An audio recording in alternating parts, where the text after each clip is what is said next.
Your mateys! Good morning, good afternoon, and good evening, wherever you... Welcome back to the beta plan as we are going to play some Pirate Warrior, and as you can see outside, it is so misty that you just cannot even see my face. Yeah, I thought it therefore appropriate to play Pirate Warrior. Let's go in and have some fun, shall we? Go and give any comments during the video. I don't have Patches the Pirate. I don't have contests. No, I have my own little version of this deck. Is it as good? Probably not, but it's still gonna be fun. And this is the pirate deck that I can provide for you. So we are gonna go with the Pirates. And here we already see two of the weapons, two of the cards that are absolutely unorthodox. Brass Knuckles, after your hero attacks, give a random minion +1/+1, and a shield block for actually card draw and perhaps some survivability. I'm actually going to keep Dread Corsair. And there's another one, give a random weapon in your hand +1/+1. Fly, Polly. But this is definitely a deck that goes face. We don't stop for nothing. All we do is go face.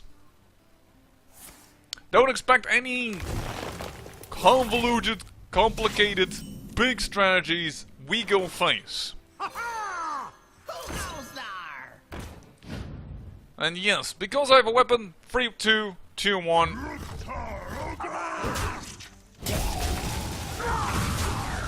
There we go. We clean up a little bit and kaboom! He already surrenders, because Pirate Warrior is a very well-known deck. And it is aggressive and painful, and to be honest, it's not extremely fun to play against. Then why am I playing it? Well, because I want to show you different. Let's get on and get more booty. Because after all, that is what pirates do, get the booty. Which I don't really understand. I mean, they're like unhygienic, they're never at home. Why do they get the booty? I don't want the booty. Geralt versus Malfurion. I must protect the wild. And not a very good hand. And there is one of the cards that is also unique to my deck, a Corsair. It's not very well statted considering it's 4 mana 5/4, but ooh, we have a weapon, but that's a big one. I might actually just go with an upgrade and throw it out there in order to buff the Bloodsilk Corsair. Nope, we've got a better idea. Fly, Polly.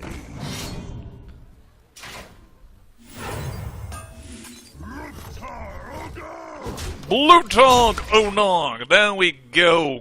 Get it going on. Which means that this little 2 mana becomes a 4/3. It isn't as good as getting out there with, for instance, a Fury War Axe, but it is a good start for sure. And there is a 2 mana Taunt 3/3. And my opponent is apparently ramping up into something huge, something big, which we should be careful for, because this deck doesn't have quite good removal, but oh wow, and he's ramping hard for sure. That's probably gonna be Wrath? Yes. Yes, it is Wrath. Alright, that is a good one though. Because having a 6/3 Arcanite Reaper is awesome. And this is one of my added cards that you don't normally see in Pirate Warrior, Grim Street Pawnbroker. Give your weapon +1/+1, and that isn't bad, yo. That isn't bad. Should not underestimate the power of that. Ooh, another one. Blood and plunder. Shouldn't have done that, because then next turn 5, I did that wrong. Should have played her out. This would have become a 7/4. I would have had the advantage of playing him out for free. This was very bad mana-wise. And we don't armor up. Oh dear, and there is a big-ass old Fendrel Stag Helm.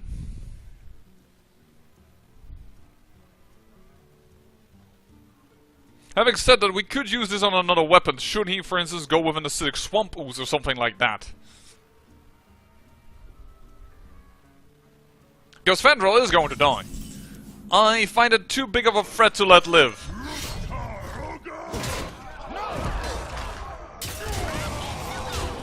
There we go. Currently, he is at 11. We have 12 damage on the board. He needs to do something, and we have another 4 damage out of hand. That is how strong Pirate Warrior can be. There is a taunt that is going to help him out a wee little bit. And he is healing up, so it seems. Yes, he is.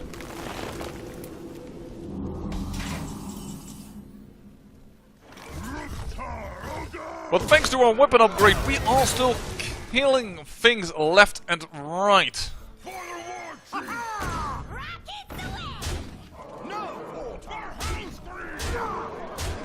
Our board, well, he could destroy 2 via a swipe, that is for sure, but we still have the weapon also for another 6 damage in the hand. He is still under heavy pressure. Oh dear. Swipe? It still would only kill 2, so I think I still win in that case, though. I think you're pretty screwed here, mister. Yes, you are. Goodbye! Not even the devil can aid you using that number. Now, if you start to think, well, what is Pirate Warrior good? Yes, it is good. Is it unbeatable? No, it is not. Don't you worry. There are definitely decks out there that can stop the aggression. But Pirate Warrior, well, as far as I can see from the meta that is currently going on about, I have the feeling that is the new Zoo Lock. The one that is the heavy aggression. Oh, this is going to be interesting, because I have an alternative version of Pirate Warrior. And if this is Pirate v Pirate, and if this is such a bad roll, yeesh. No. Ugh. I kept her because I had hoped for a Fury War Axe, a nice trick, but... Fly, Polly. Yeah, this is Pirate v Pirate. And this is the legendary I don't have. A 1-1 charge on the first turn. Which is awesome, don't get me wrong, but the problem is that I just don't have it. And it's better than you might think, because 1-1 charge and it comes free out of play is already 0 for 1-1 with charge, which is really good. Then you also have the problem that with this deck, the advantage, that you have 29 cards instead of having 30 cards. You have 1 card less to sift through until you get the right card that you want. Holy crap, we're not having a lot of luck here.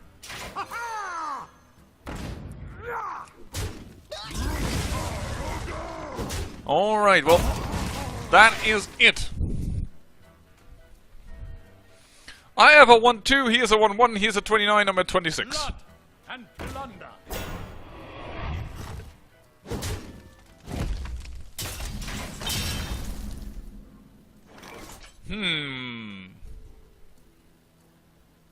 That has no use. It has use if we just had 1 more mana, then we could have...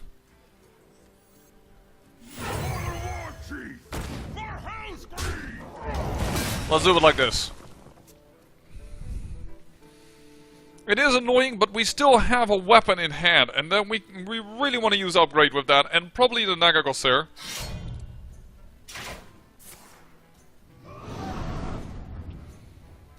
Oh dear. Ow. Oh. Do we fear this? No, we should keep it for the next big weapon. And this does not kill that. No, I'm actually waiting even a turn. I'm going to be a very passive Pirate Warrior for a second.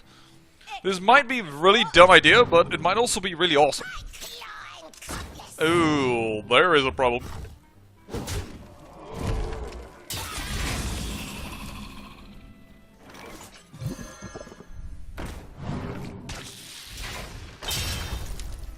There, I did not know that, if that would go down or not in attack strength, but it doesn't.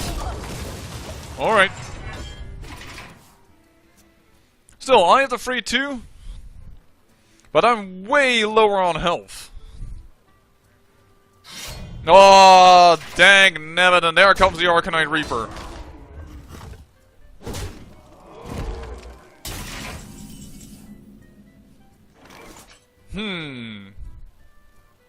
If I attack into this, I will take 4 damage, 3 damage, I will be at 4, I could survive 1 hit but not with a Heroic Strike. But I'm not gonna win anything away otherwise.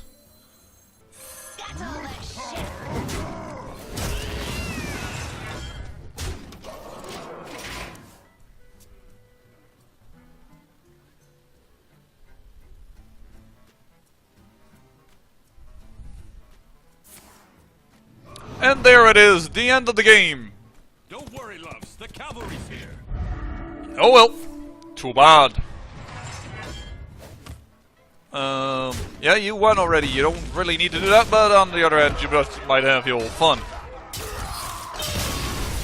At the right time, he got a Rogue Strike, and then again, the Argent Horse Rider would have also killed me, so it doesn't really matter. I really think that my Nagagor cells are a little bit too hefty. It's not aggressive enough. Let's just change that into those Argent Horse Riders, indeed. And besides, I already said I was going to show the list. Get the Naga Corsairs out there, and let's put in the Argent Horse Riders. Perhaps I was just a little too keen on putting in my Golden Pirates. That's probably a better list. Done. Alright. Let's try that one more time, shall we? It's mainly the Greavestrike Pawnbroker that I really want to put in there. Not just because it's golden, because +1/+1 to a weapon that you hold in your hand could be fun. The Brass Knuckles too, in order to actually buff up the creatures just a wee little bit more, unexpectedly. That's more or less what I wanted to do, but I have to admit, if I had Patches the Pirate, it would go in there. If I had the deck the way that it should go, I would have put it all in there, but I don't. So I'm going to have to do it with a little bit of a subpar Pirate Warrior.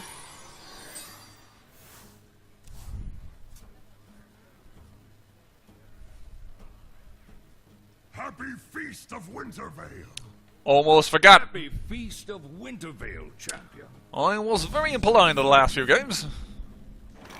Fly, Polly. There we go. Don't really see the need to use the coin just yet. Let's just go and attack face. Because that's what Pirate Warrior does, attacking face. And even if this comes out as a free, I still think it's pretty okay. So,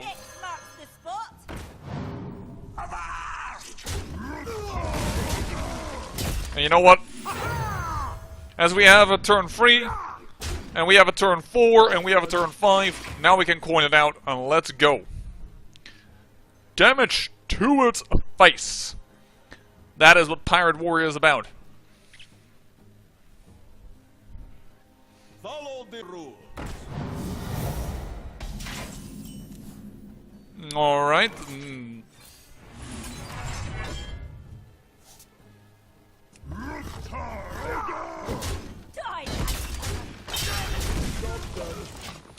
There we go. This could be nice against, for instance, the weapon with 4/2 that heals for 2. True Silver Champion. Have to think there for a moment. And that's really difficult, you know? Oh, there comes the Grimy Goons, and he has a lot of Reporting for duty. creatures in his hand. Not what I like to see. But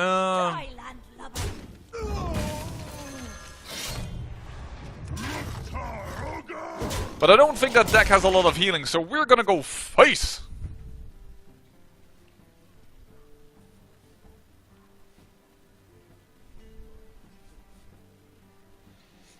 And it was on purpose that I kept her around full of those reinforcement units.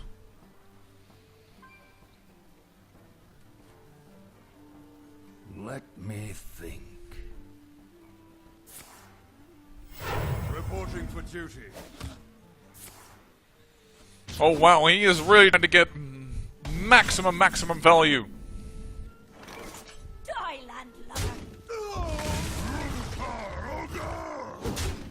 Now, I'm not going to throw down the Arcanite Reaper in case he has acidic Swamp Ooze, and I would lose out on like a lot of stuff. So I'm just going to go first with some other damage. Besides, we are starting to get really close to a sudden 9 burst as well. And there is 5 damage on board. He is going to require taunts soon in order to survive, or heals, and I don't think the Grimy Goon Paladin deck has heals in it. But I could be mistaken. And let's not forget that he's going to get a lot of value soon, because he Grimy Gooned a lot of stuff up. Follow the rule. There is a 5/5 Outdoor Peacekeeper. Reporting for duty. That's probably Getaway Kodo, I assume?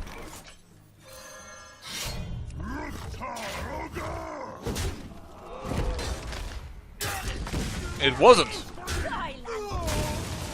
Alright, well... there must be competitive spirit then, probably.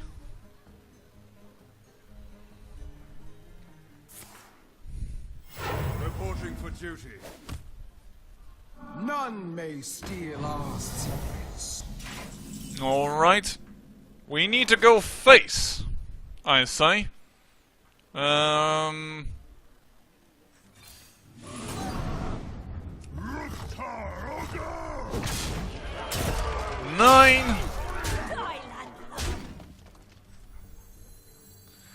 Let's not cast a weapon just yet, because I don't think that's useful. I don't think he can put up enough stuff right now. Alright. Competitive spirit indeed it is. But you will take out 2 creatures of mine, that's fine, but I have a weapon of 3 damage. You need to heal or you need to taunt.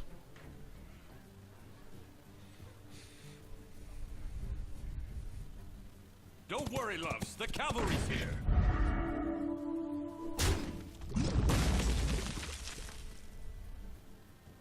If I actually had gone face with the first strike of my Arcanite Reaper, we would have actually been even in a better condition, but... Reporting for duty. Oh well. He loses, nonetheless. And there we go.